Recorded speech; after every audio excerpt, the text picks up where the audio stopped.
चलिए तो हम बात कर रहे थे अर्थमेटिक सेक्शन की, है ना। ये one of the best questions हैं जिनकी हम बात करने जा रहे हैं। एवरी डे आप एक दिन तो आप अर्थमेटिक का सेक्शन देखते हैं जो आपके बैंकिंग और एसएससी के पेपर्स के लिए, सीडीएस के लिए इंपॉर्टेंट है।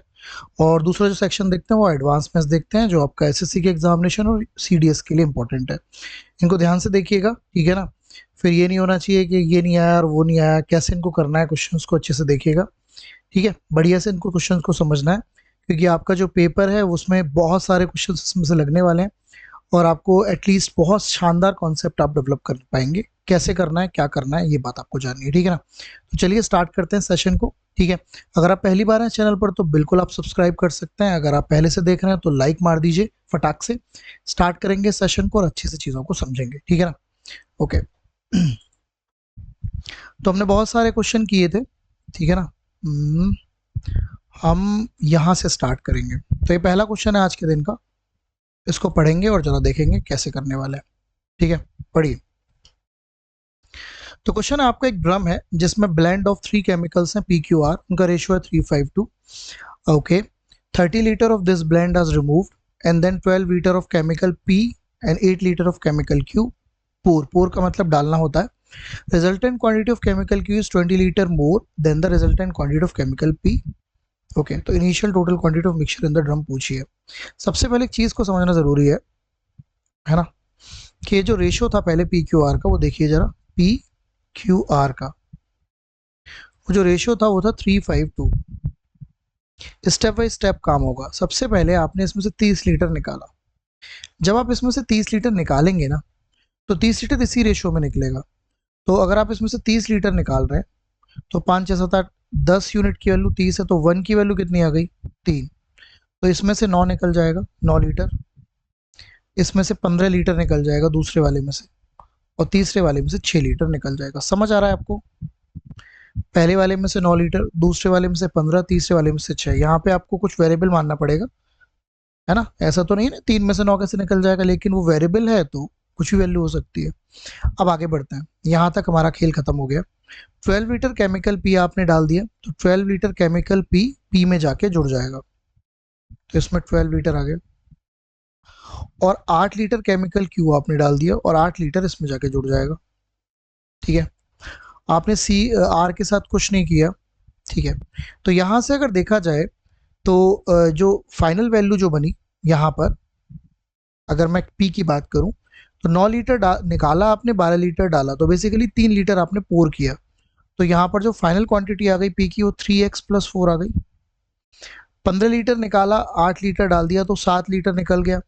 तो यहाँ पर जो फाइनल क्वांटिटी आ गई 5x-7 आ गई। और यहाँ पर आपकी आ गई 2x-6। ये अब आपके पास PQR की फाइनल वैल्यूज आपको दिख रही हैं जो आपके सामने लिखी हुई हैं, ठीक है ना।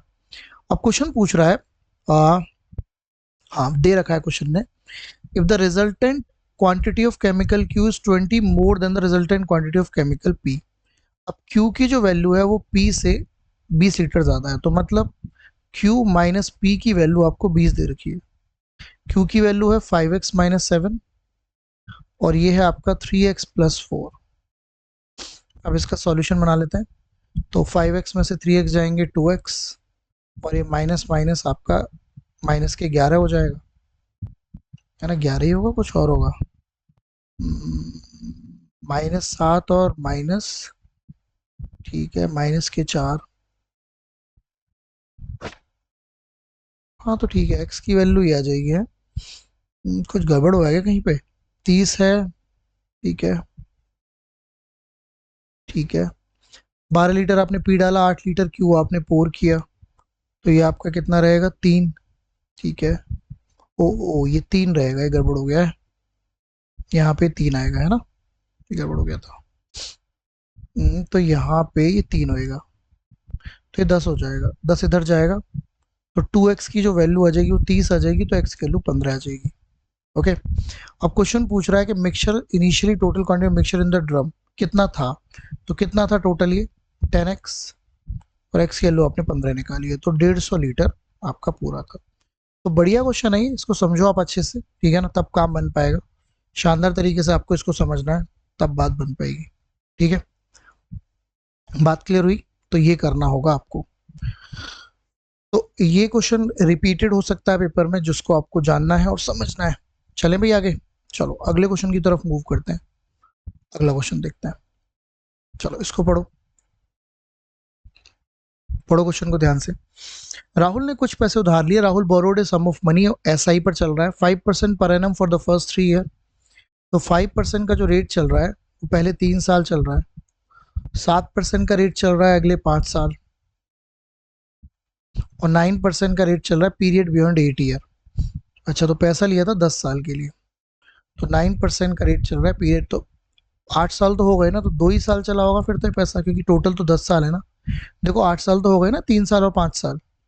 ओके, और आपको इंटरेस्ट के रूप में जो एसआई मिला है वो 6800 मिला है। तो इसको हम बोलते हैं ईयर ब्रेकेज कॉन्सेप्ट। अब बात को समझिए, 5% अगर 3 साल चला तो 15% हो गया, 7% अगर 5 साल वो चला तो 35% हो गया, और अगर 9% 2 साल चला तो 18% हो गया, है ना। 35 और 15 को 50 होता है, तो ये आपका हो गया 68%। आप ध्यान रखिएगा, जो परसेंटेज वैल्यू होती है उसी की वजह से आपको सिंपल इंटरेस्ट मिलता है। तो बस हो गया काम, 68/100 इज इक्वल टू 6800। तो जो 1 की वैल्यू आ गई वो आपकी 10,000 आ गई। अब ये जो 1 की वैल्यू आएगी ये हमेशा प्रिंसिपल आएगा, तो इसका मतलब 10,000 रुपये क्या हो गया, इसका प्रिंसिपल हो गया। डन है बात। चलिए आगे बढ़ते हैं, देखो इसको कैसे करेंगे। तो क्वेश्चन की बात को समझना है, क्या कहने की कोशिश है वो जानने की कोशिश रहेगी आपकी। बात अगर क्लैरिटी में आ जाती है समझ, तो बहुत ही आसान हो जाता है चीज़ें, ठीक है। ओके, देखो इसको कैसे करोगे। एक number of red blue and green marbles किसी बैग में है, 3 4 6, 20 red marbles, 50 blue marbles. Okay, समझते हैं। तो रेड, ब्लू और ग्रीन की बात हो रही है। किस रेशो में चल रहे हैं, 3 4 और 6। 20 रेड मार्बल्स आपने निकाल लिए, ठीक है। 15 ब्लू मार्बल्स निकालें, क्या करा है, नहीं, 15 blue marbles and unknown number of green marbles added. अच्छा, ऐड कर रहे हो आप। तो 20 red marbles, 15 blue marbles and unknown number of green marbles are added. आपको नहीं पता कितने ग्रीन है, तो आपने एक्स मान लिए। The ratio of red blue and green becomes 4 5 और 7, ठीक है ना। तो determine the number of green marbles added. अब देखो समझो बात को। सबसे पहले आप यहाँ पे एक वेरिएबल मान लो, क्योंकि ये रियल वैल्यू तो है नहीं। अब आप इन्हें वेरिएबल मान लिए तो रियल वैल्यू हो गई। और आप पहले आप रेड और इसको पकड़ लो, ब्लू को। पकड़ने से क्या मतलब है भाई, 3x मार्बल थे उसमें आपने 20 ऐड किया, तो x की वैल्यू निकालने जा रहा हूँ मैं। और ऐसे ही 4x मार्बल्स थे और आपने उसमें 15 ऐड किया, और ये जो रेशियो बन गया 4/5 बन गया। इसका सॉल्यूशन करके हम x निकालेंगे। तो ये आपका आ गया 15x, ये आपका आ गया 100, ये आपका आ गया 16x, और ये आपका आ गया 60। तो जो x की वैल्यू आ गई वो 40 आ गई। आ गई x की वैल्यू अगर 40 आ गई, तो यहाँ पर आपकी ये रियल वैल्यूज आ जाएंगी। तो ये आपका 120 आ गया, ये 160 आ गया, और ये आपका 240 आ गया। ये रियल वैल्यू आ गई। अब पूछ रहा है determine the number of green. अब कोई भी कंडीशन उठा लो आप, चाहे बी और जी की उठा लो, बी और जी की। तो 160 तो थे, उसमें आपने 15 ऐड करे। यहाँ पर 240 थे, आपको नहीं पता कितने ऐड करे, और रेशो बन गया 5:7 का, ठीक है। अब आप चाहो तो 5 से कट कर सकते हो, जैसे 175 आ जाएगा ये, है ना। तो 5 से कट कर लो 35, 7 की गुणा कर दो 245, तो आप माइनस कर सकते हो। तो जो एक्स की वैल्यू आएगी वो आपकी 5 आ जाएगी। तो आपने 5 ग्रीन मार्बल्स ऐड किए थे। बढ़िया क्वेश्चन है ये, है ना। समझिएगा बात को, है ना। इस तरीके से आप इसको डील करेंगे, और एक बार समझ में आ जाती हैं चीज़ें तो प्रैक्टिसिंग से चीज़ें बढ़िया हो जाती हैं। और प्रैक्टिसिंग तो आपको बहुत ज़्यादा करनी चाहिए। अब आपको रोज़ मॉक्स लगाने चाहिए, every day. Now this is the time, clicking time. You should, आपको एवरी डे मॉक्स लगाने चाहिए, तभी काम बन सकता है, ठीक है। बात क्लियर हुई। तो ये तरीका है करने का। ध्यान से क्वेश्चन को समझिए और जानिए, ठीक है भाई। चलो इसको समझो। A invested 25,000 for 12 months, B invest 50,000 for 6 months. What is A's share of 30,000 को A शेयर होगा ये, है ना। तो ये हम करेंगे, आइए देखते हैं कैसे करें। ठीक है, स्टार्ट करें। ओके, देखो सिंपल है। अगर हम बात करते हैं ए की बात करते हैं और बी की बात करते हैं, ए के 25,000 रुपये 12 महीने के लिए लगे और बी के 50,000 रुपये 6 महीने के लिए लगे। तो आप जानते हैं पार्टनरशिप का खेल, प्रिंसिपल में अगर आप इसकी मल्टीप्लाई कर दें टाइम की तो आपका प्रॉफिट आ जाता है। आप 3 जीरो ख़त्म कर सकते हैं, वैसे तो 25 से 2 बार कट जाएगा, 2 से 6 बार, तो रेशो आ गया 1:1। अब टोटल पैसे 30,000 तो बराबर बटेंगे, तो 15,000 इसमें बटेंगे और 15,000 इसमें बटेंगे। महा आसान सवाल है, ठीक है, कर लेंगे। तो आसान बात हुई, आओ आगे बढ़ते हैं, इसको पढ़ो। ए और B start a business with the capital of 5:3। After 6 month A ने विड्रॉ कर लिया 10,000 और बी ने अपना इन्वेस्टमेंट डबल कर दिया। अगर इनिशियल इन्वेस्टमेंट ए का दे रखा है, अच्छा, तो टोटल प्रॉफिट 1 साल के बाद अगर 84,000 हो तो आपको ए का शेयर बताना है। देखो ये जो लाइन है ना, ये आपकी पहले यूज हो जाएगी। सबसे पहले ए और बी के जो रेशो चल रहा है वो 5:3 का चल रहा है कैपिटल्स का, और आपको इसकी वैल्यू 5 की वैल्यू 50,000 दे रखी है। तो 5 की वैल्यू अगर 50,000 हुई तो 1 की वैल्यू 10,000 हुई, तो 3 की वैल्यू 30,000 हो गई। तो अब ये क्वेश्चन जो शुरू होगा वो ऐसे शुरू होगा कि ए ने 50,000 रुपये लगाए थे और बी ने 30,000 रुपये लगाए थे। ये कुछ ऐसे क्वेश्चन मूव करेगा, राइट। ये कैपिटल हो गया। आफ्टर 6 मंथ ए ने 10,000 रुपये विड्रॉ कर लिए, तो इसका मतलब ये पैसा 6 महीने चला और फिर 10,000 विड्रॉ करेगा तो 40,000 रुपये रह जाएगा। और क्या करा, बी ने 6 महीने के बाद अपना डबल करा, तो 6 महीने इसका भी यही चला और इसने डबल कर दिया तो इसका 60,000 हो गया, ठीक है। At the end of 1 year तो 6 महीने यहाँ रहेंगे और 6 ही महीने इसमें रहेंगे। अब अगर आप नोटिस करें तो 6 का तो खेल ही खत्म है, हर जगह से 6 कॉमन है। आप 4 जीरो का भी खेल खत्म कर सकते हैं, तो 4 जीरो 4 जीरो 4 जीरो यहाँ से कट कर लो, ये आपका आ गया 5 + 4 9 और ये आपका आ गया 9। ओके, 1:1 का रेशो हो गया। क्या बताना है, ए का शेयर सिंपल हो गया, 84,000 को 2 हिस्सों में डिवाइड करना है, तो 42,000 और 42,000। आपका जो राइट आंसर आ जाएगा वो 42,000 आ जाएगा। ठीक है, बात क्लियर हुई। तो ये तरीका है आपको करने का, ठीक है, आसान है, कोई दिक्कत नहीं है, ये तो इजी डन है, ठीक है। चलिए इसको ट्राई करते हैं। What is the average of all 3 digit number divisible by 23? देखो जब भी आपको एवरेज निकालना होता है और 3 डिजिट नंबर निकालना है, तो सबसे पहले ये समझो 3 डिजिट नंबर शुरू कहाँ से होता है, 100 से, और खत्म कहाँ होता है 999, और वो किससे डिविजिबल होने चाहिए नंबर, 23 से। तो इसका मतलब 23 का सम चलेगा, 23 का पहाड़ा चलेगा 100 के बाद और 999 तक। तो आपको क्लियर होना चाहिए अगर कोई कोई एवरेज के केस में अगर कोई एपी चल रही है, एपी से मेरा क्या मतलब है, जैसे ऐसे चल रहा हो 2 4 6 8 10, एपी का मतलब होता है इनके बीच का डिफरेंस सेम है। आप जानते हैं एपी का मतलब क्या होता है, अरिथमेटिक प्रोग्रेशन, इनके बीच का डिफरेंस सेम है। अगर इनके बीच का डिफरेंस सेम है तो जो एवरेज होता है वो होता है first number last number divided by 2। तो यहां से जो एवरेज आएगा वो 6 आएगा। क्लियर हुई बात? ओके, आप ये 2 4 6 ये तो इवन नंबर हुए। आप अगर आप कोई और भी डिफरेंस वाला सीरीज लें जिसमें डिफरेंस इक्वल हो, उसी को हम अरिथमेटिक प्रोग्रेशन बोलते हैं। तो इसका जो एवरेज आएगा वो हमेशा क्या आएगा, first number last number divide by 2। अब ये जो 100 से 999 लिखे हुए हैं और आपको 23 से डिविजिबल वाले नंबर की बात करनी है, तो आपको 23 से जस्ट ऊपर नंबर 100 के ऊपर ढूंढना चाहिए और 23 से जस्ट 999 के नीचे वाला नंबर ढूंढना चाहिए, जो कि तो ये वाला पहला नंबर होगा। तो आइए ट्राई करते हैं। अगर आप 23 से इसको करें तो 4 बार 4 दिया 12, नहीं 4 नहीं 5 बार, तो 23:5 है ना। तो 115 आपका पहला नंबर आ गया। इसके बाद सीरीज ऐसी चलेगी +3 ऐसे चलेगी। अब इसमें ढूंढना है तो आप 999 को 23 से डिवाइड करो, 23 से जाएगा ये 4 बार,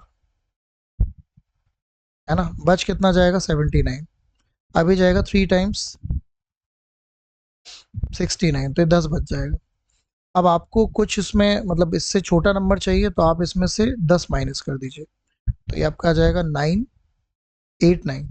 ये आपका लास्ट नंबर आ गया जो कि 23 से डिवाइड होता होगा। अभी फर्स्ट नंबर है, लास्ट नंबर, एवरेज कैसे निकलता है? First number plus last number divided by 2, इनको जोड़ दीजिए, तो इसको आपको 2 से डिवाइड करना है। 502, 502 कुछ गड़बड़ हो गया क्या? 9 और 5 14, 8 और 1 9 और 1 10, ओ ये आएगा 1104। तो ये आपका आ जाएगा 2 पंजे 10, 2 पंजे 10, 552। ठीक है ना? तो आंसर कितना आ जाएगा? 552। तो ये बात आपको समझनी है। तो जब भी ऐसी बात होगी, एवरेज में एक सीरीज चल रही होगी, तो सीरीज के केस में आपको ये काम करना होगा। ठीक है, हमेशा याद रखिएगा। चलें आगे, चलो आगे चलते हैं, पढ़ो इसे। टू कंटेनर है जो सेम वॉल्यूम है, 40% और 50% वाटर से फुल है, और उनको फिल कर दिया गया फिर कंप्लीटली मिल्क से। If the content of both container are are mixed in a larger vessel, what is the percentage of milk in the initial mixture? देखो दोनों सेम कंटेनर है, पहला वाला कंटेनर भी और दूसरा वाला कंटेनर भी।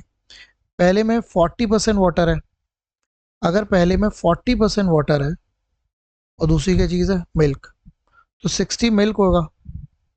ऐसे ही दूसरे वाले में, ये फर्स्ट था ये सेकंड है, इसमें वाटर अगर 50 है तो मिल्क भी 50 ही होगा। अब जब मुझे बताओ आप इनको एक तीसरे कंटेनर में उड़ेलोगे, मान लेता हूँ ये कंटेनर है तीसरा, तो वाटर वाटर में जाके जुड़ जाएगा, तो वाटर हो जाएगा 90, मिल्क मिल्क में जाके जुड़ जाएगा, मिल्क हो जाएगा 110। तो जो रेशियो बनेगा वो 9:11 का बनेगा, वाटर और मिल्क का बन गया। What is the percentage of milk? अब मिल्क की परसेंटेज आप कैसे निकालोगे?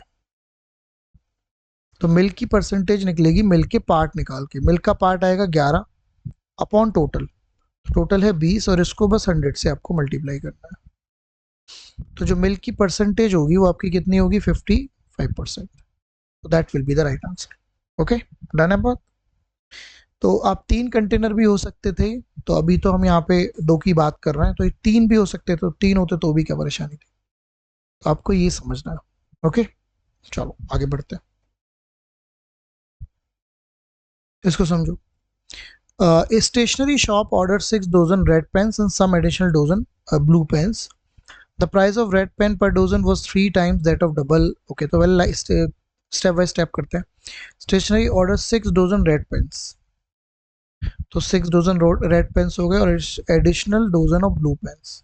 मतलब आपको नहीं पता ब्लू पेन्स कितने हैं, ये क्वांटिटी है, क्यू का मतलब क्वांटिटी। आगे बढ़ते हैं। The price of red pen per dozen was 3 times that of blue pen. अच्छा, प्राइस की बात कर लेते हैं। तो रेड पेन का प्राइस 3 टाइम्स है ब्लू पेन से। When the order was delivered, it was found that the number of dozen of two color had been interchanged। मतलब अब जो न्यू क्वांटिटी हो गई है वो ये एक्सचेंज हो गई है, मतलब ये x हो गया है और ये 6 हो गया है। ठीक है। The increase in the bill by 40%, तो इससे बिल में 40% का इंक्रीमेंट हो गया। तो समझते हैं पहले बिल क्या था। पहले बिल ये था, पहली कंडीशन वाला ये था कि भैया रेड जो थे वो 6:3 प्लस x:1 थे, और अब जो बिल बना है वो बना है 3:x और 6:1। ये न्यू बिल है और ये ओल्ड बिल था। ठीक है, बात कर रही। अब ये बताइए कौन सा बिल बढ़ा है? The increase in the bill, तो न्यू वाला बढ़ा होगा। सबसे पहले मुझे बताइए 40% का मतलब क्या होता है? 40% का मतलब होता है 2/5। तो ओल्ड वाला अगर 5 रहा होगा तो न्यू वाला 7 हो गया होगा। बस इसका सॉल्यूशन बनाना है, तो आप कर लो। 18 में 7 की मल्टीप्लाई कर दो, 126। ये कर लो, ऐसे कर सकते हैं। ये 8x आ गया, 80 आएगा ना? हाँ, 30 इधर माइनस कर दो तो 6, और इधर क्या आएगा? 12 में से 9, तो x की वैल्यू आ गई 12।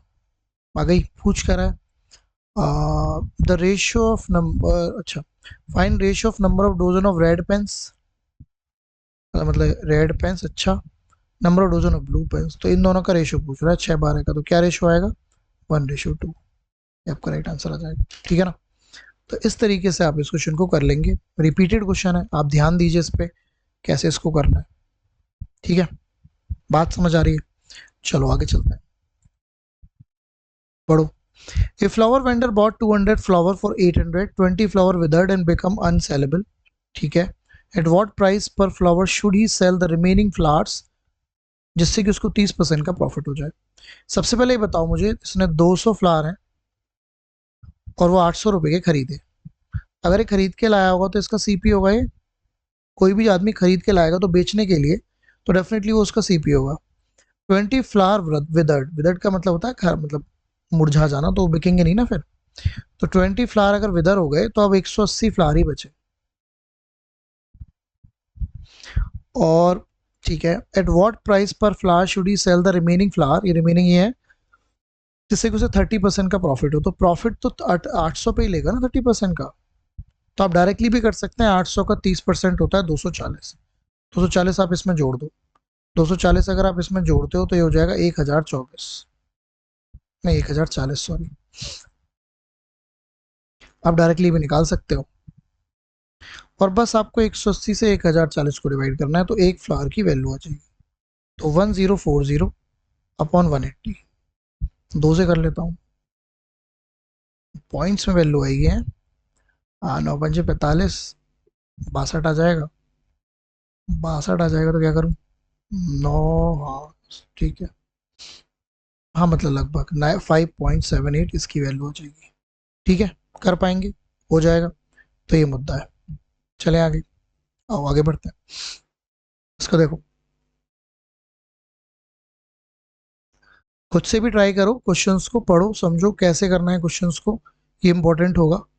और जितना जितनी बढ़िया प्रॉब्लम्स को सॉल्व करोगे ना, क्योंकि प्री तो आप अगर अच्छे से तैयारी कर रहे हो कर लोगे, लेकिन मेंस की तरफ आपको मूव करना है तो अच्छे क्वेश्चंस की तरफ मूव करना पड़ेगा, है ना। और आपको अब जब प्री में अगर सेक्शनल टाइम आ गया है तो आपको ये भी समझना है कि आपको हर एक सेक्शन के लिए बढ़िया से टाइम मिलेगा। प्रैक्टिसिंग जितने अच्छे से हो जाएगी उतना बेहतर होगा। आप अपने मॉक टेस्ट लगाइए एवरीडे और फाइंड आउट करिए, उसको एनालिसिस बहुत अच्छे से करिए कि उसमें क्या क्या दिक्कतें होती हैं जो आपको प्रॉब्लम को सॉल्व करनी है। ठीक है ना, तो उस पर काम करिए। ओके, चलिए इसको देखते हैं। एक फर्नीचर स्टोर है, sell a dining table for Z, sell मतलब एसपी मिल गया आपको डाइनिंग टेबल का जेड, और उसमें प्रॉफिट परसेंटेज जो आ रहा है वो आपका आ रहा है 25%। During a festival season they increase the market price of the same table, अच्छा तो मार्केट प्राइस उन्होंने 1.6 कर दिया और दे offer A special discount of 20%, और इस पे 20% का डिस्काउंट भी दे दिया। ठीक है, what will be the percentage profit made by the store during the festival season. अब बात को समझते हैं। सबसे पहले ये एसपी है, ये प्रॉफिट है, 25% का मतलब होता है 1/4, प्रॉफिट आप सीपी पर लेंगे तो सीपी हो जाएगा 5/4 और ये बराबर हो जाएगा जेड के। इससे आपको यहाँ का पहले वाले केस में सीपी मिल जाएगा 4Z/5 मिल गया। अब यहाँ की बात करते हैं, 20% का मतलब होता है 1/5, डिस्काउंट हमेशा किस पे मिलता है, एमपी पर, तो आप इस 1.6Z पर डिस्काउंट देंगे, तो डिस्काउंट देंगे तो 4/5 कर लेंगे, डिस्काउंट देने पे क्या आता है, एसपी। अब मजेदार चीज अगर आप गौर से देखें तो ये सीपी है और ये आपका एसपी है, इनका रेशियो निकाल सकते हैं, तो सीपी और एसपी का हम रेशियो निकाल लेते हैं। सीपी है 4Z/5 और एसपी है 1.6Z/4/5, पॉइंट हटा के नीचे 10 ले लेते हैं, जेड से जेड खत्म, 5 से 5 खत्म, 4 से 4 खत्म, और 2 से 8, 2 से 5, 5 इधर चला जाएगा, तो क्या रेशो आ गया, 5:8। सीपी 5 आ गया, एसपी 8 आ गया। अब आपको यहाँ से प्रॉफिट बताना है, तो 3 रुपए का प्रॉफिट है, 5 रुपए पर इंटू 100, तो आपका जो प्रॉफिट परसेंटेज आएगा वो 60% आ जाएगा। ठीक है, तो 60% will be the right answer. Done है बात, चलें आगे, आओ तो आगे बढ़ते हैं। तो इस तरीके से क्वेश्चन को डील करना है, इसको समझो। A solution consists acid and water in the ratio 5:3. 4 liter of water is added. The new ratio become this. What is the original quantity of acid in the solution? देखो बड़ा ही आसान question है. Acid और water का ratio चल रहा है 5:3 का. तो यहाँ पे आप x मान लो. 4 लीटर आपने वाटर ऐड करा है, ये वाटर था, तो इसमें जाके जुड़ जाएगा और ये रेशियो बन गया 5/4 का. सिंपल क्वेश्चन है. क्रॉस मल्टीप्लीकेशन करो, आंसर निकालो.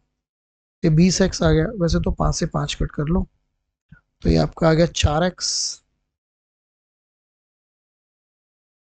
और इधर आ गया 3x + 4. तो यहाँ से x की वैल्यू 4 आ गई. पूछ कर रहा है what is the original quantity of acid. तो एसिड की ओरिजिनल क्वांटिटी पूछ रहा है, 20 लीटर आ गई. ठीक है, हो जाएगा. चलो आगे बढ़ते हैं. A alone can complete a job in 12 days. B alone can do it in 18 days. तो A कर पाता है 12 दिनों में और B कर पाता है 18 दिनों में. A and B agree to do the work in 7200. With C's help they finish the work in 5 days. तो A plus B plus C, जब भी हेल्प की बात आएगी तो तीनों जुड़ जाएंगे. ये 5 डेज में कर पाता है, तो सी को कितने मिलेंगे, और टोटल पैसे इनको 7200 रुपये मिलने हैं. तो ये बात तो आप भी जानते हैं कि जो पैसे मिलते हैं वो वन डे वर्क के हिसाब से मिलते हैं. तो सबसे पहले आपको ये समझना है कि इनका वन डे वर्क कैसे निकलेगा. 12, 18, 5 का आपको एलसीएम लेना है ना. तो देखो मैं क्लियर कर देता हूँ. 18 और 5 का जो एलसीएम आएगा वो 90 आएगा, और अगर आप 180 कर लें तो काम बन जाएगा.